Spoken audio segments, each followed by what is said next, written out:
यही सवाल करती हूँ मैं कि कौन हूँ मैं, क्या हूँ मैं, बस यही सवाल करती हूँ मैं। तुम नारी हो, लाचार हो, बेचारी हो, बस यही जवाब सुनती हूँ मैं, बस यही जवाब सुनती हूँ मैं। जब बड़ी हुई तो समाज की रस्मों को जाना पहचाना, अपने सवालों के जवाबों को खुद में ही जाना। लाचार नहीं, बेचारी नहीं, मैं तरसती चिंगारी हूँ, छेड़ो मत जल जाओगे, मैं दुर्गा और काली हूँ, मैं दुर्गा और काली हूँ। माता पिता का अभिमान हूँ, इस देश की शान हूँ, मैं नारी हूँ, इस देश का आधार हूँ।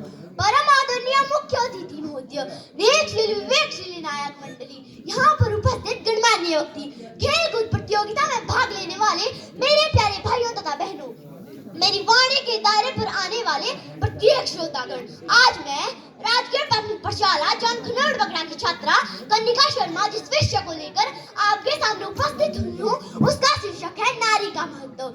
सर्वप्रथम आप यही सोच रहे होंगे कि महिला शक्तिकरण का अर्थ क्या है। मैं आपको बताती हूँ। महिला शक्तिकरण का अर्थ है महिलाओं को बिना किसी भेदभाव के जीवन के प्रत्येक क्षेत्रों में स्वतंत्रता पूर्वक कार्यों का आधार ही महिला शक्तिकरण कहलाता है। अब आप सोच रहे होंगे कि इसकी आवश्यकता हमें क्यों पड़ी होगी। वर्तमान समय में हमारे समाज में कुछ ऐसे तत्व शामिल हैं जो सोचते हैं कि एक बेटी बेटे के समान नहीं होती। तो मेरा प्रश्न है उन लोगों से, यदि वे ऐसा सोचते हैं तो फिर वे अपनी पत्नी के इलाज के लिए एक महिला डॉक्टर ही क्यों ढूंढते हैं। क्या है उनके पास इस बात का कोई जवाब। फेसबुक के बारे में तो आप सभी जानते होंगे। जी हाँ, उसी फेसबुक के सीईओ मार्क जुकरबर्ग अपनी बेटी पैदा होने की खुशी में अपनी जायदाद का 99%, जी हाँ 99% दान कर दिया। दूसरी तरफ हमारे देश का एक पिता अपनी बेटी के दहेज इकट्ठा करने के लिए चिंता में लगा रहता है। हम कहते हैं कि हमारा देश बहुत तरक्की कर रहा है और ये अजीब रिवाज है ये हमारे देश का। नियत आदमियों की खराब है और घूंघट इस नारी से निकलवाया जाता है। हमारे समाज में आमतौर पर देखने को मिलता है कि कुछ लोग कहते हैं तुम लड़की हो, तुमसे नहीं हो पाएगा, कि तुम लड़की हो, तुमसे नहीं हो पाएगा। ये सारी बातें अब धुआं है। बस ऐसा क्षेत्र बताओ जहाँ लड़कियों ने आसमान को नहीं छुआ है, जहाँ लड़कियों ने आसमान को नहीं छुआ है। आज की नारी प्रत्येक क्षेत्रों में पुरुषों के साथ कंधा से कंधा मिलाकर आगे बढ़ रही है और यही नहीं, समाज में महत्वपूर्ण योगदान दे रही है। सरकार के द्वारा बेटी बचाओ बेटी पढ़ाओ, सुकन्या समृद्धि योजना तथा उज्ज्वला योजना जैसी अन्य अनेक योजनाएं तैयार की गई है और समाज भी नारियों के महत्व को समझने लगा है। अरे सुना है परिवार में जिम्मेदारियों का बोझ बढ़ा, अरे सुना है परिवार में जिम्मेदारियों का बोझ बढ़ा, ऑटो रिक्शा ट्रेन तक चलाने लगी है नारियां, ऑटो रिक्शा ट्रेन तक चलाने लगी है नारियां। साहस के साथ आसमान भेजकर अंतरिक्ष तक जाने लगी है नारियां, अंतरिक्ष तक जाने लगी है नारियां।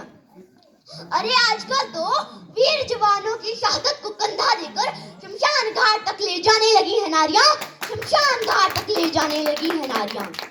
यदि कल्पना चावला, किरण बेदी जैसी नारियां न होती तो इस देश का नाम रोशन कैसे होता। क्या है आपके पास कोई जवाब। प्राचीन काल से ही हमारी संस्कृति में नारी को पूज्य माना जाता है। हिंदू पुराणों के अनुसार जो कुछ भी शुभ है, सुंदर है, कल्याणकारी है, उन सब की कल्पना केवल नारी रूप में की गई है। भगवान राम के नाम से पहले माता सीता को तथा कृष्ण से पहले राधा को याद किया जाता है। यह इस बात का सूचक है कि नारी के महत्व को प्राचीन काल से समझा गया है, परंतु आज समाज बदल गया है। ये सारे उदाहरण केवल सुनने मात्र रह गए हैं। हम इस बात से इनकार नहीं करते कि घर की चार दीवारी से निकलकर नारी ने आसमान को छू लिया है, नारी ने आसमान को छू लिया है।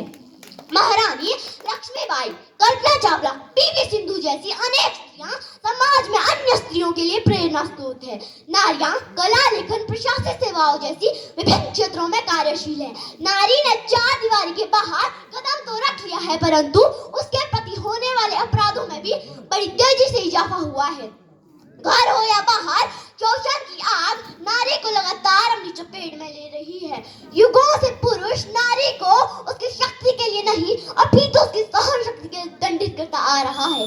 प्राचीन काल से ही हमारी संस्कृति में नारी को पूज्य जाता है। कहा भी जाता है कि यत्र नारीस्तु पूज्यन्ते रमन्ते तत्र देवता, कि यत्र नारीस्तु पूज्यन्ते रमन्ते तत्र देवता, यत्र तास्तु न पूज्यन्ता सर्वास्तत्र फलाक्रिया सर्वास्तत्र फलाक्रिया। अर्थात जहाँ स्त्रियों की पूजा की जाती है वहाँ देवता निवास करते हैं, और जहाँ स्त्रियों की पूजा नहीं की जाती वहाँ उनका कोई भी सम्मान नहीं होता, वहाँ किए गए अच्छे काम निष्फल हो जाते हैं।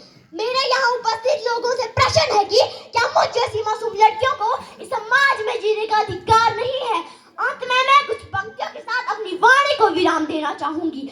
स्त्री कभी हारती नहीं है, उसे हराया जाता है, कि स्त्री कभी हारती नहीं है, उसे हराया जाता है।